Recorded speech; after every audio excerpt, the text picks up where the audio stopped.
Okay, I just wanted to do this real quick video. Apparently, after months of waiting, I have finally been approved for subscriptions on the X platform. So if you want to subscribe, I will be creating subscriber-only content. But apparently, there are some people who have a big issue with that. And one of them is Holden Caulfield. And Holden says that I'm a straight up sellout. Now, let me just tell you, I've been on the internet now from, since 2012. And 99.999% of everything I've ever put out is free, whether you're talking about on the Instagram platform, YouTube, Facebook. It's all been free, including on the X platform. I'm only putting some stuff behind the paywall because I have to pay the light bill. I have to feed my family. I have to put gas in my fuel tank. So, and it's not cheap sitting here all day putting out content. Now, if you think that putting out truthful content is wrong, I want to hear the argument. Where's the universal law that says you can't sell truth? Again, from now onward, 99.99% of my stuff is going to be free. I'm going to put some things behind the paywall. Not all of it, of course, but I want to find out from you, is there I know there's a scripture that says, buy the truth and do not sell it, get wisdom, discipline, and understanding, or something like that. But is it, are you creating a victim by selling what you believe is truth? If you make a t-shirt that says, something like this, sheepvolution, it testifies to the fact that human beings have degraded mentally into being sheep-like and just order-following sycophants for, some political parasite or law enforcement or whatever. If you say the Federal Reserve is a central banking cartel monopoly that must be done away with it, and you put that on a shirt and you sell it, have you done wrong? If you spend hours or days writing a book that you believe is truthful and you sell it, if you sell that book that has truth in it, have you done that which is wrong? If you create a video, if you create a movie, like remember Gray Zone? There was a movie that was going to be called Gray Zone, and the guy ended up dying under strange circumstances. If you released that movie, but it had the truth in it, it was exposing fake stream CIA infiltrated Operation Mockingbird, MK Ultra Media. If it was exposing corrupt politicians, if it was exposing law enforcement, would the creation of and the sale of that movie be wrong? I genuinely want to know what you guys think about that. If it is, I will definitely reassess and reconsider that. Is it wrong to put something behind a paywall so that you can maybe reap the benefits of all of the time, the labor, and the resources? Because it costs money to sit here and do this. I have a lot of great respect for people who spend their time researching so that they can distill and encapsulate a truthful message that most people wouldn't be exposed to or even think about. And I think that person deserves to get paid. I don't care who the person is. I don't care what the truth is. Matter of fact, I think there's something in the New Testament that says something like the workman or the worker is worthy of his wages. Is he not? So anyway, I put out this video, or actually this post on X, and Holden says that I'm a straight up sellout. And I say, in what way have I sold out? And he or she, I don't know if it's a he or she, I haven't looked at the profile or anything. You are charging money for access, ? And you never call out the hoaxes. One of the most popular anti 9/11 official story videos that was on the internet was mine. Just happened to be mine. I caught the algorithms or whatever. It had almost 12, 13 million views on it in a very short period of time until YouTube took it off. But it was exposing the facts about what actually happened on 9/11, specifically starting with, and the linchpin for me is the fact that one of those buildings did not get hit by an airplane. So how did it come down? So I for years I've been talking about the reality of the lack of evidence to support the official story for the 9.1.1 incident. I've been talking about the Convid 1984 by George Orwell nonsense that got me banned from the YT platform. So I don't know what he's talking about. Maybe he's just ignorant about the content that I've been putting out over the years. So I'll give him the benefit of the doubt for that. And I just said, Why should you never charge for truth? Who says? Has someone done wrong by investing time, effort, and resources to produce truth and then charge for it? Has a wrong been done by charging? And then he says, I respond to when he says, I never call out the hoaxes. That would be a lie because I've been long exposing the 9/11 official story. So I just want to get back to what he says here. He says you shouldn't charge for truth. Again, who says? Why shouldn't you? What are the bad things about charging for truth? And what if most of the truth that you put out on all platforms across the internet are free? Should you watch truth for free? I mean, what if somebody goes, no, I don't think you should watch truth for free. I don't think you should read truth for free. I think you should pay for that book. I think you should pay to watch that truthful movie. I think you should pay to look at that post. What if somebody said that? I don't believe that either. I don't think you should pay for the truth, and I don't think it's necessarily wrong to sell the truth or put it behind a paywall or some truth behind a paywall. Do whatever you want, man, but don't pretend to be outspoken against the hoaxes while you dance on the fence like this Luigi hoax. You just made a video yesterday but never actually called it out as fake. Same thing you did with Vegas and SH. You know what SH is? Sandy ... HOOK. Again, where's the universal law that says you can't charge for the truth? I really want to know. I mean, have we all agreed as a society? And even if society did agree that it's not okay to charge for the truth, what makes that true?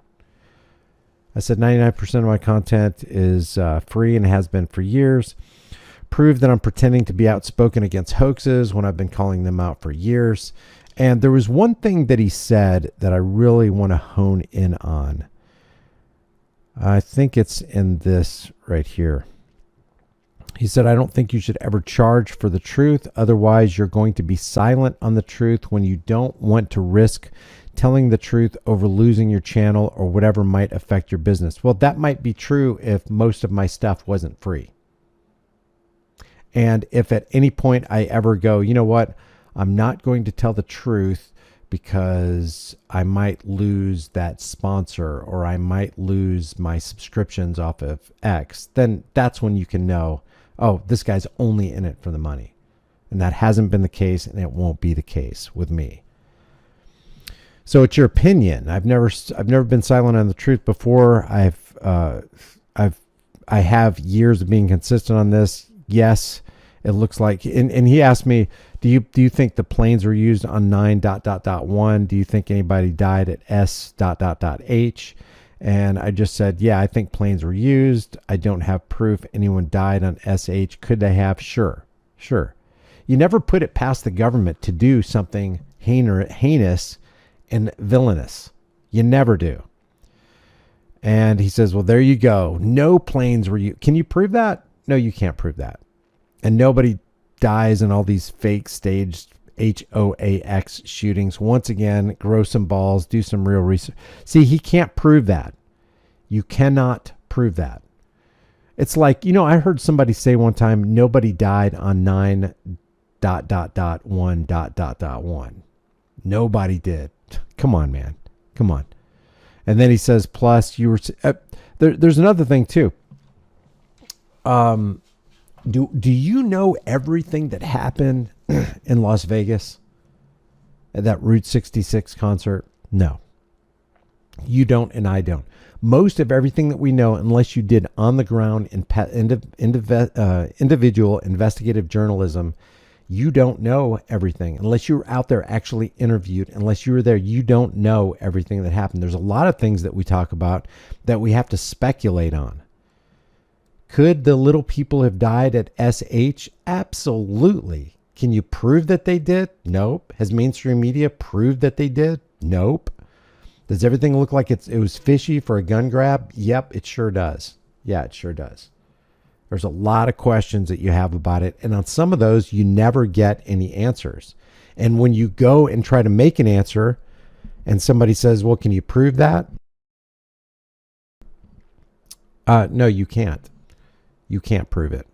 So unless you can absolutely ironclad prove it with documented, verifiable, objective evidence, then why go out on a limb and sacrifice your integrity and put your reputation on the chopping block? You shouldn't do that. Not a good idea. So Do some actual research, you money hungry phony. And then he says, plus you were selling masks during COVID 1984, so shut the F up on COVID. So this guy is obviously not interested in having any kind of dialogue. Now, I've talked to people who've disagreed with me vehemently before, but they never descend to this kind of language right here. Because as soon as somebody descends to this kind of language right here, you already know they're talking to you on the internet like they wouldn't talk to you if they were sitting across the table from you at Denny's, having a dinner, trying to hash this stuff out. Because logical and reasonable people want to come, who have a heart for the truth, have a desire to get to the bottom of whatever it is. And if they can't, if they don't have that ironclad evidence that I was talking about, then they just let it go. They let it go.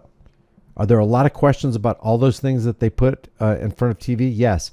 Are some things that they report on truthful? Yes. Yes, they are. Because if it was all a lie, nobody would ever believe them. But they have to sprinkle truth in with the lies. So then it's up to us to sort out, okay, what exactly was the truth? What's the lie? Was it all a lie? Was there any truth involved in this? And how can we prove it? And I just said, when he said you were selling ritualistic shame muzzles during the COVID 1984 thing, I just said that's not true. I did a video on it. I had called the Spreadshirt company and I said, hey man, I went out of my way to make sure I didn't sell this. What is up? And she said, basically, we're selling your design. You're selling your design on our platform. And when a customer comes in and uses our platform, they can put your design on whatever article, mug, coffee cup, pillowcase, ritualistic shame muzzle, anything. They choose what they want, and we don't limit them, because if we limit them, then we're cutting off our nose in spite of our face. So no, it's entirely not true that I was selling that, even though when Anomaly confronted me on that during that live stream, it caught me off guard. I'm like, what? You can actually go to my store, and then people were screenshotting and say like, look, this is from the High Impact Flick store. Look, you can get it. And it's like, yeah, you can, but I wasn't offering it. And even if I was, there's nothing wrong in the free market with offering a message on that ritualistic shame muzzle, even if you're against wearing ritualistic shame muzzles. So it's crazy. So he said, have you seen the actual footage of Luigi shooting the CEO? Nope. Now, the footage that they show us on mainstream media, you got to ask yourself a question. Could this be Luigi shooting Brian Thompson? And the answer is, yeah, it could be. I can't prove if it is or isn't. It could be, and it could not be. Could it be completely staged? Sure, it could be. Could it be completely legitimate? Sure, it could be. Can I prove either way? No, and neither can he. You can't prove it either way. Now, if you could, then bring forth the evidence that proves that this wasn't him and this is all staged. Did anyone die in Vegas? He said, nope. Could they have? Absolutely. They could have. How many? I don't know. How few? I don't know. They could. They might not have. But he says conclusively nope. So now if he says no, they didn't, then you would have to prove it. Now, somebody could also go on the other side of it, go, well, no, I can't prove a negative. You made the assertion that they did, so go ahead and offer that proof. And that's legitimate too. But for me to conclusively say, no, they didn't. Now, what I can say is that it was used for Trump to come on in and do an anti-Second Amendment move and ban bump stocks. What we can conclusively say is that we can prove that beyond a shadow of a doubt. So whether it's a legitimate organic occurrence that happens to be reported by fake stream news, whether it happened or not, what was the fallout of it? What was the intended fallout on it? What did they attempt to do? What did they actually do? What bills did they have passed? What laws did they have passed that limited Second Amendment freedoms with that Vegas thing? He said, did anyone die at Stoneman Douglas? And then he says, no. Can you prove that? Was Uvalde legit? Nope. In what way are you talking about? Because let's say Uvalde did happen organically. That looks really, really bad for every single agency that showed up to the scene. There were 376 officers from 3 or 4 different agencies. Not one person went in to serve and protect those kids in that school. So whether it was legit or not, whether it was organic or not, whether it was staged or not, the bottom line fallout to that is the Uvalde Police Department and the other 3 or 4 agencies that showed up on the scene did not care about your kids. And this is in concert with Gonzalez versus Castle Rock and DeShaney versus Winnebago County, that the cops are under no obligation to protect you. There's actually Supreme Court cases that say law enforcement officers are not here to serve and protect you. We can conclusively say that. I said, when you make a definitive statement, he said, do you parrot mainstream media a lot? I said, when you make a definitive statement, you have to back it up. Can you? If so, do so. And then he goes into the mask thing. But I wanted to talk about this because I think it's really important. You know, let me just go ahead and just cap this off. Is it wrong to sell the truth? Would it be wrong to make somebody pay for the truth? That's number one question. And is everything that mainstream media says and sells you a lie? Could there be some truth in it? If you make a definitive statement, third question, if you make a definitive statement, shouldn't you back it up? And if you can't back it up, is it a good idea to be saying that? And what does that do about your reputation? Leave your thoughts about this for the world and the Global Thought Police in the comment section below. If you do want to subscribe to me on the X platform, head on over there because I will be producing exclusive content to people who subscribe to that channel. And I really appreciate you guys. And I do use the subscription money or whatever you give me to pour it back into this business to try to get out the truth. And if on any point that I've veered off of that, then I will correct myself as I've done in the past. But we got to be real careful about what we say and the message that we, convey. It's super important because the truth will set you free. That's the only thing that can set you free. I will see you in the next video.